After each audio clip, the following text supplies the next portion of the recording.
नमस्कार दोस्तों, स्वागत है आपका आप ही के अपने चैनल व्याउदय क्लासेस पे। और दोस्तों, आज के इस वीडियो के अंदर हम लोग करेंगे क्लास 10th हिंदी के चैप्टर 2 को, जिसका नाम है विष के दांत। तो ये जो विष के दांत नामक चैप्टर है, इसके जितने भी ऑब्जेक्टिव क्वेश्चंस बन सकते हैं हम लोग करने की कोशिश करेंगे। तो चलिए इस चैप्टर को स्टार्ट करते हैं। दोस्तों, ऑब्जेक्टिव क्वेश्चन करने से पहले हम लोग लेखक परिचय जान लेते हैं, यानी कि लेखक के बारे में थोड़ा सा जान लेते हैं, क्योंकि लेखक परिचय से भी क्वेश्चन एग्जाम में पूछा जाता है। तो अगर हम लोग लेखक परिचय को कर लेंगे तो क्वेश्चन बनाने में आसानी होगी। सबसे पहले जो विष के दांत नाम का चैप्टर है, उनके लेखक हुए ये जो आप लोग को फोटो में दिख रहे हैं, यही उनके लेखक हैं। इनका नाम क्या था? तो इनका नाम था ललिन विलोचन शर्मा। इनका नाम था ललिन विलोचन शर्मा। और इनका जो जन्म था ये हुआ था 18 फरवरी 1916 ईस्वी में। और इनकी जो मृत्यु थी ये हुई थी 12 सितंबर 1961 में। तो जन्म, मृत्यु और नाम, ये तीन चीज़ तो आप लोग को याद होना ही चाहिए। उसके बाद जो इनके माता का नाम था वो था रत्नावती शर्मा, और इनके पिता का नाम था पंडित राम अवतार शर्मा। तो माता का नाम और पिता का नाम भी एग्जाम के अंदर पूछा जाता है। और इनका जो जन्म स्थान था ये था पटना बदरघाट। कहाँ था ये? तो ये पटना बदरघाट में इनका जन्म स्थान हुआ था।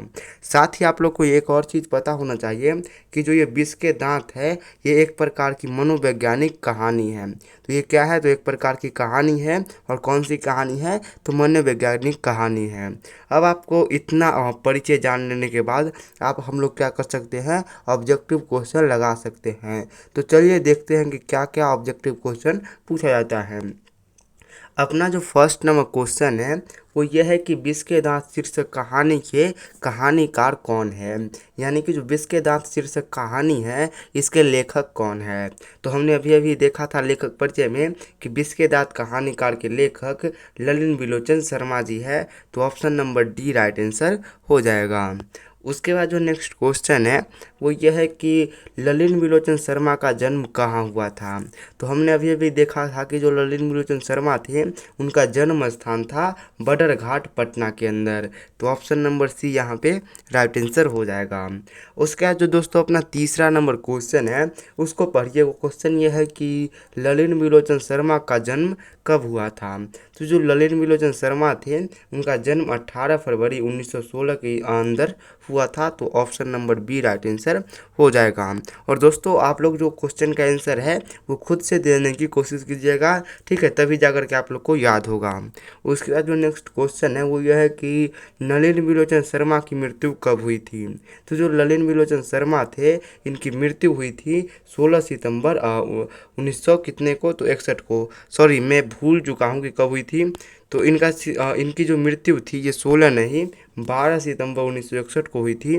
तो option number A right answer होगा। मैं सी को टिक कर रहा था। उसके बाद जो 5 नंबर क्वेश्चन है वो यह है कि ललिन विलोचन शर्मा के पिता का क्या नाम था। तो जो ललिन विलोचन शर्मा थे, इनके पिता का नाम था पंडित राम अवतार शर्मा। तो option number A right answer हो जाएगा। उसके बाद जो दोस्तों अपना 16 नंबर क्वेश्चन है वो यह है कि ललिन विलोचन शर्मा के माता का क्या नाम था। तो जो ललिन विलोचन शर्मा थे, उनके माता का नाम था रत्नावती शर्मा। तो यहाँ पे option number C right answer हो जाएगा। अब जो दोस्तों क्वेश्चन आएगा ये आप लोग को कहानी के अंदर से क्वेश्चन आएगा। तो कहानी के अंदर से पहला क्वेश्चन ये है कि सेन साहब की कितनी लड़कियां थीं। तो जो कहानी के अंदर सेन साहब थे, उनकी 5 लड़कियां थी। तो option number C right answer हो जाएगा। उसके बाद जो नेक्स्ट क्वेश्चन है वो ये है कि खोखा खोखी किस भाषा का शब्द है। तो खोखा खोखी जो है ये बंगला भाषा की शब्द है। और खोखा खोखी का हिंदी में अर्थ होता है बच्चा बच्ची, ठीक है। खोखा खोखी का हिंदी में अर्थ क्या होता है? बच्चा बच्ची। और ये शब्द बंगला का है। उसके बाद जो नेक्स्ट क्वेश्चन है वो ये है कि ऐसे ही लड़के आगे चलकर गुंडे, चोर, डाकू बनते हैं, यह पंक्ति कहानी के किस पात्र ने कही है। तो जो विष के दांत कहानी है उसमें जो ये पंक्ति है ये कही है सेन साहब ने, ठीक है। खुद सेन साहब ने यह पंक्ति कही है, जो कि ऑप्शन नंबर सी में है। तो option number C right answer हो जाएगा। देन जो अपना 10 नंबर क्वेश्चन है वो यह है कि सोफर शब्द का क्या अर्थ होता है? तो जो सोफर शब्द है इसका शब्द होता है इसका अर्थ होता है ड्राइवर, यानी कि ड्राइवर को हम लोग सोफर भी कह सकते हैं। उसके बाद जो नेक्स्ट क्वेश्चन है वो ये है कि गिरधर लाल कौन था? तो जो कहानी है विष के दांत उसके अंदर जो गिरधर लाल है ये मदन का पिता था, तो option number B right answer हो जाएगा। उसके बाद जो दोस्तों अपना 12 नंबर क्वेश्चन है वो ये है कि मदन अक्सर किसके हाथों पीटता था? तो जो मदन था वो अक्सर अपने पिता के हाथों पीटता था, और मदन का पिता कौन था? तो मदन का पिता था गिरधर लाल, ठीक है। उसके बाद जो अपना नेक्स्ट क्वेश्चन है वो ये है कि मदन के लिए क्या खाना मामूली बात थी? तो जो मदन था उसके लिए मार खाना एक मामूली बात थी, वो मार खाते रहता था। उसके बाद जो दोस्तों अपना नेक्स्ट क्वेश्चन अगर हम लोग देखें तो क्वेश्चन ये है कि सेन साहब की पांचों लड़कियां कैसी थी? तो अभी अभी हमने क्वेश्चन देखा कि सेन साहब की कितनी लड़कियां थी, तो 5 लड़कियां थी। अब ये जो पांचों लड़कियां थी ये कैसी थी?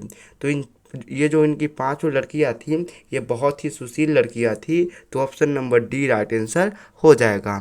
उसके बाद जो नेक्स्ट क्वेश्चन है वो ये है कि मदन की उम्र क्या थी? वही मदन जिसके लिए मार खाना मामूली बात थी, वो जो मदन था उसकी उम्र मात्र मात्र 5 या फिर 6 साल थी, तो 5 या 6 साल के बीच था, तो option number A right answer हो जाएगी। उसके बाद दोस्तों आप लोग 16 नंबर क्वेश्चन को देखिए। तो 16 नंबर क्वेश्चन यह है कि गिरधर लाल किसके फैक्ट्री में काम करते थे? तो जो गिरधर लाल थे यानी कि मदन के पिता, ये जो थे ये सेन साहब की फैक्ट्री में काम करते थे, तो option number D right answer हो जाएगा।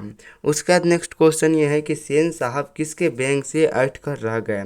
तो जो सेन साहब थे ये जो पत्रकार महोदय ने एक व्यंग मारा था और इन्हीं के व्यंग से ऐंठ करके रह गए, तो किन के व्यंग? पत्रकार महोदय के व्यंग से, तो option number A right answer हो जाएगा। उसके बाद जो अपना नेक्स्ट क्वेश्चन है दोस्तों वो ये है कि मदन किसका पुत्र था? तो जो मदन था ये था गिरधर लाल का पुत्र। अभी अभी हमने क्वेश्चन देखा था कि गिरधर लाल किसका पिता था, तो वो मदन का पिता था, तो मदन किसका पुत्र होगा? गिरधर लाल का पुत्र होगा। ऑप्शन नंबर बी को राइट किया जाए। उसके बाद जो दोस्तों अपना 19 नंबर क्वेश्चन है वो ये है कि कासू मदन के साथ किस खेल में शरीक होना चाहता था? तो ये जो कासू है ये किसका बेटा था? तो ये था सेन साहब का बेटा, और ये अमीर लड़का था, और मदन था गरीब लड़का जो गिरधर लाल का बेटा था। तो जो कासू था ये मदन के साथ लट्टू के खेल में शरीक यानी कि लट्टू के खेल में शामिल होना चाहता था, तो option number D right answer हो जाएगा। उसके बाद नेक्स्ट क्वेश्चन यह है कि खोखा किसका नाम था? तो जो खोखा था ये कासू का ही नाम था, और कासू कौन था? तो कासू था सेन साहब का बेटा। तो सेन साहब के कौन बेटा था? तो कासू था, और कासू का ही एक और नाम क्या था? तो खोखा था। उसके बाद जो नेक्स्ट क्वेश्चन है वो यह है कि खोखा के दांत किसने तोड़े थे? तो मैंने बताया कि जो खोखा था यानी कि कासू था ये मदन के साथ लट्टू के खेल में शरीक यानी कि शामिल होना चाहता था, तो यही शामिल होने के चक्कर में दोनों में झगड़ा हो गया था खोखा और मदन में। तो मदन ने क्या किया कि एक मुक्का खोखा के मुंह पे मार दिया, और जिससे क्या हुई? तो खोखा के दांत टूट गई। तो खोखा के दांत किसने तोड़ा? मदन ने तोड़ा एक मुक्का मार के। उसके बाद जो नेक्स्ट क्वेश्चन है वो ये है कि मदन ने कासू के कितने दांत तोड़ डाले थे? तो जो मदन था उसने कासू यानी कि खोखा के 2 दांत को तोड़ दिए थे, एक ही मुक्का में तोड़ दिया था, तो option number C right answer हो जाएगा। उसके बाद जो नेक्स्ट क्वेश्चन है वो यह है कि सेन साहब की कार का कौन सा रंग था? तो जो सेन साहब थे उन्होंने कार भी ली थी, और वो जो कार था वो काला कलर का था, तो उनकी कार का रंग काला था, तो option number B right answer हो जाएगा। उसके बाद जो नेक्स्ट क्वेश्चन है वो यह है कि सेन साहब की कार की कीमत क्या थी या फिर क्या है?